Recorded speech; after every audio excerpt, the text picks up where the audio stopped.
ಬಾಗಲಕೋಟೆಯಲ್ಲಿ ತೀವ್ರಗೊಂಡ ರೈತರ ಹೋರಾಟ, ಕಬ್ಬು ಬೆಳೆಗಾರರ ಪ್ರತಿಭಟನೆಗೆ ವಿವಿಧ ಸಂಘಟನೆಗಳ ಸಾಥ್, ರಸ್ತೆ ತಡೆ ನಡೆಸಿ ಸರ್ಕಾರದ ವಿರುದ್ಧ ಧಿಕ್ಕಾರ.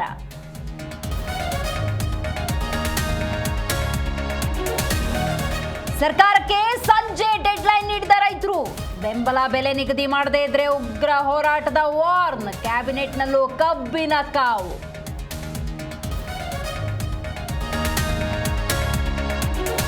ಮಹಾರಾಷ್ಟ್ರ ರೀತಿ ಬೆಲೆ ನಿಗದಿ ಆಗೋದಿಲ್ಲ, ರೈತರಿಗೆ ಅನುಕೂಲವಾಗಿ ಕಾರ್ಖಾನೆಯೂ ಉಳಿಬೇಕು. ಬೆಳಗಾವಿಯಲ್ಲಿ ಉಸ್ತುವಾರಿ ಸಚಿವ ಸತೀಶ್ ಜಾರಕಿಹೊಳಿ ಹೇಳಿಕೆ.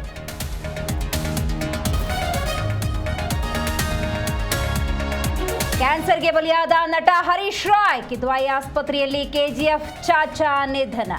ಕೆಜಿಎಫ್ ಸೇರಿ ಹಲವು ಚಿತ್ರಗಳಲ್ಲಿ ನಟಿಸಿದ್ದ ಹರೀಶ್ ರಾಯ್